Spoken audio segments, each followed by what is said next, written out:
Good evening, I'm Laurie Johnson. Welcome to Red, White, and Blue. After 6 years, Mayor Annise Parker's three-term legacy will soon be coming to an end. On November 3rd, voters will take to the polls to cast their ballot for a new mayor of Houston. The winner will serve as the chief executive of the fourth largest city in the United States. Responsibilities include signing local legislation into law, proposing the budget, and overseeing the Bayou City's day-to-day operations. Over the next 2 weeks, we'll chat with the candidates vying for your vote as Houston's new mayor. Tonight, we're pleased to welcome mayoral candidates Chris Bell, Steve Costello, and Adrian Garcia. And leading our discussion are hosts David Jones and Gary Polland. Wow. You know, it's Chris Bell, former congressman and a former council member, and Steve Costello at large and presently working for us, and former Sheriff Garcia, two-term Sheriff of Harris County. I'd say that's a good panel of people. I would concur. So do we. Yes. And it's a friendly bunch. They all get along, and we may not always find that to be the case. Yeah, and we hope to disturb them just ever so slightly. So, guys, I saw this poll, Sam Houston Institute of Technology poll. And it was 5,200 people, and they were told, you know, here's a bunch of stories that basically were based on the movie Back to the Future. And the results of the poll were, I'm going to see if you've run into these voters, that voters are easily fooled by bogus news stories and made up research by fictitious groups. In other words, there are a bunch of suckers out there. Do you know of any suckers out there that are being sold bogus stories by made-up fictitious research operations? Yes, a lot of people have bought into what the opponents of HERO have been saying about that ordinance, making it a bathroom ordinance. And a lot of people seem to have taken that in and believe it. Yeah, with good reason. Well, I think the most frustrating part is that most people are not informed. And so, you know, even in my conversations with young professionals, I say it doesn't take much to get informed. Just get on somebody's website for a couple of minutes rather than being on Facebook. Yes, and I think that's a good point. Adrian, let's start with you. Talk about informed. One of the top issues that the citizens of Houston are concerned about is public safety. So, and we don't have enough police officers. The clearance rate of the city of Houston, as you know, is not as high as it should be. You dealt with that problem when you were sheriff. If you're mayor, what are you going to do to deal with those two particular problems? Well, I do think that there's a correlation between the number of officers on the street and preventing crime. I mean, we've seen it under Mayor Lanier's term when he created the 655 program. I was able to put over 200 deputies on the streets, and we lowered the crime rate by double digits. And so there's a correlation. And people want to see police officers when they don't need them. They want to see them driving through their neighborhoods. They want to have conversations with them. We want them interacting in a positive manner with young people. We want them committed to community-oriented policing, which means that we have to have a cadre of guys out there being able to engage the public in a positive setting. And so there is a number of officers that we have to add. And Chief McClellan has a plan. It costs $105 million, but he has a plan to add 1,000 more officers to the streets. I agree with the idea of getting those officers out on the streets. You know, right now we have to contend with the finances of the city.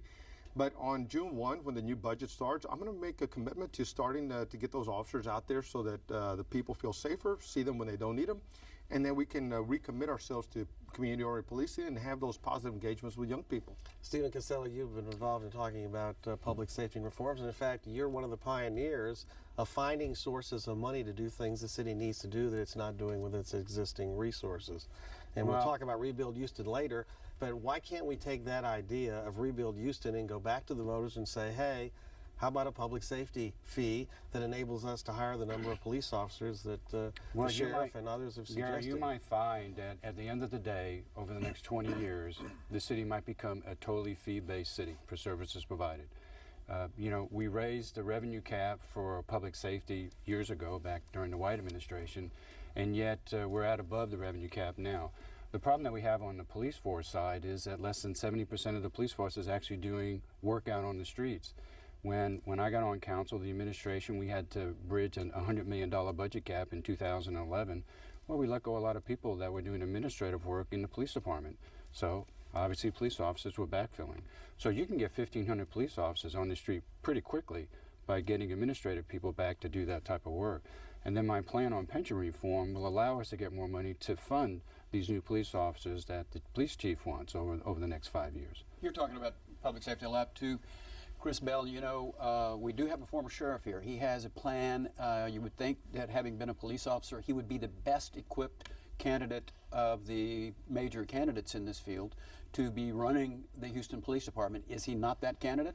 Well, you won't be running the Houston Police Department. Well, You'll if he picks hire a police chief. You'll hire the police chief, and you'll work with the police chief, and hopefully discuss and implement policy. But this is something that I've been talking about and looking at for a very long time. And when you look at what's going on in the Houston Police Department right now, everyone says, well, let's just hire more police officers. And at some point, we will need to hire more police officers. So right now, we don't know how many we need to hire because we don't know how many we can move out from behind desks and put back out on the street. And when you think about the fact that in a city that is 600 square miles, and we at any given time have some 300 to 500 officers actually out there patrolling, that's rather shocking. And the public should be outraged because I agree, police presence is the greatest deterrent to crime. And we need more police officers, and we also need to be taking advantage of technology like the city of New York did and tracking crime. And when you see a spike in a certain area, flooding the zone and moving more officers into that area so you can drive the crime rate down. It's proven to be the best deterrent. And quite frankly, we haven't been doing that here in Houston. And we don't have the money to pay for any new officers. But we have, I mean, as of today, I understand City Council, one of the largest tax decreases in a very long time. It's going to cost us $112 million, according to Anise Parker. The deficit that you will face is 120, 110, who knows? We're going to have to come up with new money, or we're, as you said bravely, I think, Mr. Costello, we're just going to have to start letting people go. Well, I think what you need to do is you need to bring business practices back to the city of Houston. And if you look at the delivery model of the police department in particular, 93% of that budget, which is $800 million, is all salary costs.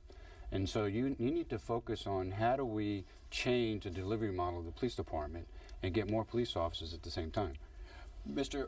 Garcia, I want you to talk about that, but as of today, in that same discussion in the newspaper as the tax decrease was talked about, there were two views on council expressed. One by Mr. Boykins, who said, lift the revenue cap. We cannot be strangled by the revenue cap. We have services to deliver.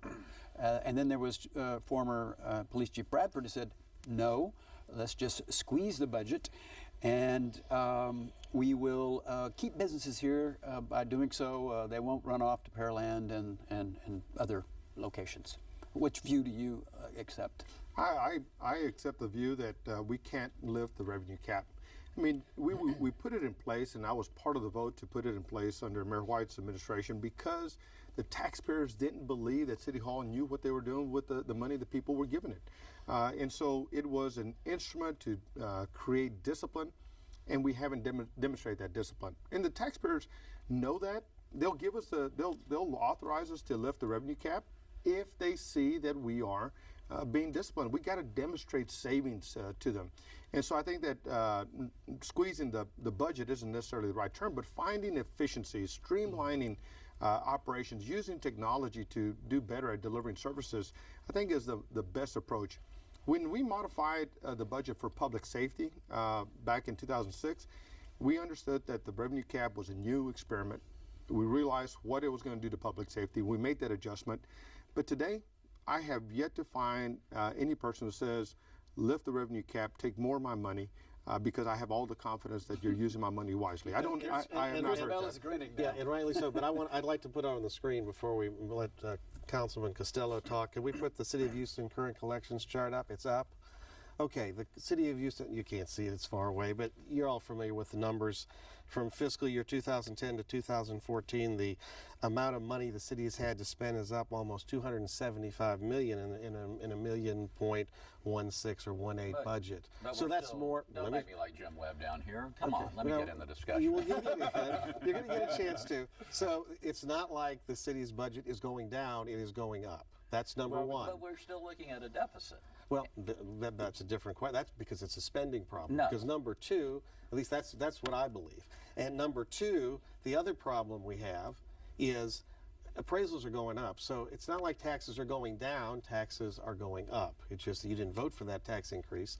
Your agent, the appraisal board, did it. So, Stephen Costello, let's talk a little what bit do about we the do? budget. Let's talk about the budget and what we do. Increases versus appraisal creep. One of you, It's please still taxes. explain it. We're a service organization, just like my engineering firm, except our clients, we have 2 million clients and 22,000 employees. The budget is driven by salary costs. 75% of the general fund budget is actual employee cost. Out on the campaign trail, the public really doesn't believe we're spending their money wisely. And when they start looking at some of our public safety people retiring for life at salaries that are out and above their existing salary, people say, well, why is that the case? So until we're able to get a control on the budget on the expenditure side, which I believe most of our expenditures are fairly justifiable.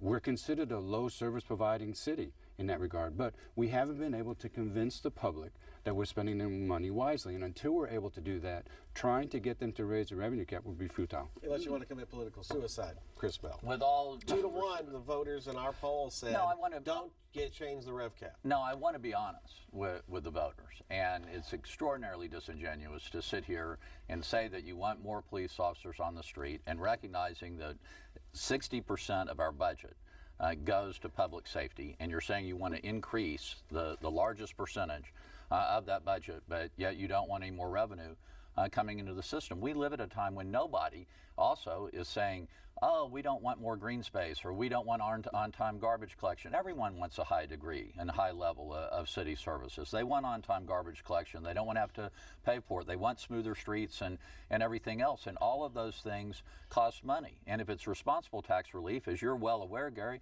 I'll get behind that any day of the week, like we did back in 2000. That made sense. We didn't have this financial crisis that we have. But the state, which considers itself very conservative, does not have a revenue cap. The county, which considers itself very conservative, does not have a revenue cap. So why does the city want to handcuff itself and strangle itself at a time when everybody's crying for more? It makes absolutely no sense whatsoever. And I absolutely agree with Councilmember Boykins, who represents some of the most underprivileged areas in our entire city. And he gets it. And he understands that those people want a higher level of city services instead of an extra $50 every year. Yeah, and that's what the average homeowner Those are the is same wanting to see. neighborhoods that are being gentrified out of their communities. But people aren't talking about the fact that for every dollar that we pay in salary costs today, we're paying 37 cents in pensions. And this is the issue that everyone's focusing on, is that the employee benefit package is so robust, it's putting a strain on all the other services that people want to have. So until we're able to get employee benefit packages down to where it's affordable, which it was in 2001, we're not going to be able to ask them for more money. But Steve, you were well aware that's not going to happen overnight. That is going to take time. And meanwhile, we're strangling ourselves with a revenue cap. To y'all's credit, all three of you, you've said you'd like to see local control of pensions, get the legislature to butt out. In fact, there's only 2 candidates that have come out against that, and they'll be on next week's show. So let's go and talk about pensions. And I guess we'll start with you, Steve Costello. You were active in the legislature, trying to get the legislature to to free Houston from state control. You were unsuccessful. The Parker administration and the unions worked against you. Well, the issue here was I helped draft up a local control bill that was statewide. And as the bill was going through the process, it ended up being reduced down to where it became just a Houston-only problem. And we lost any support we would had statewide, because the city of Houston is not the only one that has pension-related problems. Dallas has it, Fort Worth, Corpus Christi, El Paso. Every one of these major metropolitan areas have this problem. And until we're able to get control of our pension systems, nothing will be resolved. Now, my proposal is, once we have local control, we are the employer. We should define the benefit package. We're not there to run the pension system, and the pension boards do that. We define the benefit package, and then what happens is we hire people according to that benefit package. But in order to get local control, in order to affect change, you have to affect all legacy members. That's why I'm proposing to have a freeze on cost of living adjustments and a freeze on the deferred retirement option plan, which affects all members. We already have a class of employees today who do not have that benefit. Why are we discriminating against all others relative to that class? Adrian, Sylvester Turner brags about having all of law enforcement organizations behind him, and perhaps even including your Deputies Association, who I don't remember has ever endorsed a former mayor for anything. I mean, a former sheriff. But do you think that has as much to do with his interest in public safety or his interest in protecting their pension benefits? Well, look, sometimes I feel like I'm running 4 campaigns, and that's one for Houston and one against municipal pensions, one against police pensions, and one against fire pensions. But that aside, the reality of it is I'm running to protect the pensions of the employees. I never want them to get their pension check with a note that says, please don't deposit for another 90 days. And that's the track that we're on. When you look at the $3.2 billion unfunded pension liability, that's unsustainable. And it's wrong for us to sit on our hands and do nothing and accept the idea that a deal's a deal. The deal was to move pensions benefits from 10% of payroll for municipal to 15%. 15% of payroll for police to 17, 18%. The same thing for fire. But we're, in 04, when I came on council, we were at 50% of payroll for municipal. We had 30 some odd for police and 30 some odd for fire. Those weren't the deals that were made, and I often couch this as a moral dilemma. It's like going to a store and making a purchase, and you walk out and you look at the change that has been given to you by the clerk, and you have more money than you're supposed to get for your change. And so the question is, do you go to the car or do you go back to the cash register and say, this ain't my money? And this is the conversation we have to have. It's about really working to protect existing retirees. It's about being able to protect existing employees, and it's about giving new employees something meaningful for their careers. So they'll come to work for Houston. That's what I'm hoping for, yeah. You describe yourself as a progressive. You're the only one of the three, I think, that uses that term, Mr. Bell. I mean, maybe you can tell us, and they can tell us if they think they are one as well. What is that progressive to you in terms of city politics? Will you be the first progressive mayor? No, not at all. I think certainly Anise Parker falls in that category. Bill White would fall into that category. Mayor Lanier would fall in that category, and Lee Brown would fall in that category. It's an openness to new ideas. It's not going backwards. Going backwards has never been the Houston way. It's focusing on modernization and a willingness to embrace the advancements in technology, but it's also a willingness to speak up for things when it's somewhat uncomfortable to do so, like the revenue cap that we've already discussed, like cite and release for marijuana, which makes all the sense in the world. We don't need police officers spending their time booking folks into jail. They should be writing a ticket, making sure that the people are going to show up for court. But you it's agree also with that, Mr. Garcia? Yes, I mean, I work with District Attorney Anderson to get the pilot project up and running, because I agreed we don't want to create a circumstance where young people who, for whatever reason, got started off on the wrong track, and now they have an entire life in front of them that they have to work constantly to overcome for a simple mistake. That program still, though, is pursued after arrest. Now, the Baker Institute has come out and they say we need to expand this to just not just under 2 ounces of marijuana, but all marijuana, small theft, and return to the 9,000 trace cases that we have, we will save millions. I've always been open to that, but we had to start someplace. And the reality of it is that it is after arrest, and the interaction, you won't know it until the police and the person come into contact with each other. But the reality of it is there was no arrest. We were taking that person to the Houston Recovery Center so they could have an assessment and understand whether they were self-medicating a mental health condition, or whether they were a stronger consumer than they think they are, or truly a recreational consumer. And so we at least have taken a very, very progressive step in the right direction. And to take the big step, of course, we have to go to Austin. Exactly. Steve Costello, let's talk about Rebuild Houston. No, well, wait right there, because people keep misstating that. And right now, the law's been on the books, and several municipalities in Texas have taken advantage of it, that says you can cite and release for a misdemeanor marijuana possession. And that's all we're saying. The district attorney's office has already taken the big step, saying that if you're a first offender, they're not going to saddle you with a criminal record. They will let you have pretrial diversion or go take classes or stuff. That's after arrest. That's after arrest. But what processing. we're saying is don't spend resources putting people Roll in it jail. back. We have overcrowded jails to begin with. They need to write a ticket, make sure the person's showing up for court, and then let the system go from there. Since we're getting out why of the jail spend the night in business, jail? let's talk about infrastructure. Right, which is a good thing. Hopefully, we'll save the city money. The city's getting out of the jail business. You're Steve Costello. You're one of the architects of Rebuild Houston. Everyone acknowledged at the time. engineers of Engineers, that's a good way to put it. But I think, and the majority of voters and most commentators acknowledge the infrastructure of Houston was not getting the proper attention. So this was designed to do that. We supposedly had a lockbox. It was going to be spent in the right way. And as we sit here today, there's a lot of folks thinking, hey, what happened? Our infrastructure is now actually worse than it was 4 years ago, which I guess we throw at Mayor Parker because she was in charge. But Rebuild Houston was supposed to make a difference. What went wrong? Well, actually, Rebuild Houston has made a difference. It's tripled the investment in streets and drainage over the last 4 years alone. It's lowered the city's street and drainage debt by $350 million. It's a conservative pay-as-you-go plan.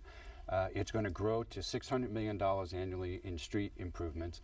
What everyone's complaining about is the fact that here's a system that's been neglected for decades, failing at the same time over the life of streets. They're worried about maintenance. Now, Bill King says, well, we should get rid of Rebuild Houston. We should do debt financing. Well, first of all, you don't debt finance maintenance. And so the program Rebuild Houston, every year as the money grows, 25% is allocated for maintenance. Well, what the administration did wrong was the implementation of the program. They honored an existing 5-year plan that was already in place that was unfunded. And when Rebuild Houston came into place, we were doing worse first, which that didn't comply with the 5-year existing CIP plan. And then Public Works felt that they could do maintenance better than anybody else. Well, they weren't. And so as a council member, we encouraged them to outsource, and we're outsourcing right now. There have been plenty of allegations of diversion of money. That's all been substantiated that it's not true. I even have the documents to prove it. We had Channel 2 come before my council office several years ago exploring that and knew that that wasn't the case at all. This is all politics. Do you think Rebuild Houston should continue? Absolutely. It'll lower the city's general fund debt by over 60%. In fact, most people don't realize is when we passed the Bayou Greenway 2020 funding initiative, the only way we could have done that is because Rebuild Houston was lowering the city's debt at the same time. Is Mr. Hall right that he can take the TERS money and use it for whatever purposes he chooses? No, it would bump into the revenue cap, just like any other money coming into the general fund. And So that bogus research or just a bad... it's bogus research, and his numbers are wrong, and it's just not practical given where the TERS stand in this day and age. But as far as Rebuild is concerned, it obviously needs to be audited. We're going to have to restore public trust in the program, and the public is entitled to know how money has been misspent and how it can be spent more wisely going forward. But there's going to be money in that fund, and I think what people are so upset about is when they hear that $10 million was set aside for potholes, but obviously it wasn't being used, and there were a plethora of potholes springing up all over town, and nothing was being done until the news media started focusing on it and calling it a crisis. You can't manage infrastructure in that way. It's going to have to change going forward. Another way that technology can play a major role. If you're actually analyzing data and tracking the data and attacking things on the front end, you're never going to have something like a pothole crisis because you're noticing it, taking notice of it, and then going out and doing something about it. As opposed to neglecting it, Adrian Garcia. Correct. And look, I just want to add something. Steve doesn't get enough credit for having provided the leadership to give us this incredible debate. It is funding that was needed. Our infrastructure was long neglected. I tried to do it on council, but we couldn't come to the consensus on it because of the way it imploded under the previous administration. And so Steve and Mayor Parker and others got their stuff together and was able to make it happen. But there is, on the implementation side, it has gotten a huge black eye. One of the challenges that I find is that the projects are being decided in a separate building in Public Works, high above City Hall.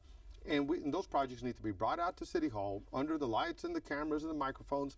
Have the city engineers justify how this is meeting all the things that we told the citizens that it was going to do. Worse first, flooding and drainage mitigation, street improvements. How are all these projects meeting the things that we sold it was sold to the citizens? Is East Houston getting their fair share? I don't think so.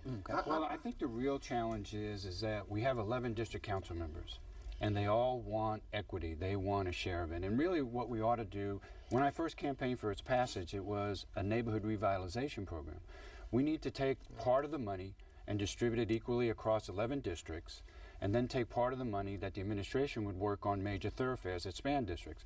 And then you have equity. So the grassroots communication from the city to the resident has to come from the district council members. The only thing I'll disagree on that is that it does need to be distributed across the council district, but there are some council districts like the Whites and others that are already decades behind, and maybe equal isn't the right formula, but I agree that the council districts need to be brought into it. You get the last word. If we keep going down the same road that we're going down, we're not going to get to where we want to be. Public Works is broken. You talk to civic associations and super neighborhood groups, and there's widespread agreement about that. That's why I proposed taking streets and traffic management out of Public Works and making its own department that would report directly to the mayor's office. Early voting starts. It's already on. It started. Thank you, Chris Bell, Stephen Costello, Adrian Garcia. It was a very spirited and informative discussion. Lori, it's all yours, girl. A programming note: every week following Red, White, and Blue, you can continue the conversation online with Houston Public Media's digital series Political Perspectives, featuring Jay Iyer and Brandon Rottinghouse. Starting at 8 p.m., log on to houstonpublicmedia.org/perspectives. And remember, you can catch Red, White, and Blue every Friday at 7:30 p.m. here on TV8, and again Saturdays at 6:30 p.m. We also invite you to visit us online and send us your comments. We want to hear what you have to say about the issues that affect Houston. You can submit your comments at houstonpublicmedia.org or on Facebook, and don't forget to like us. Thanks so much for watching. We'll see you again next week. Good night.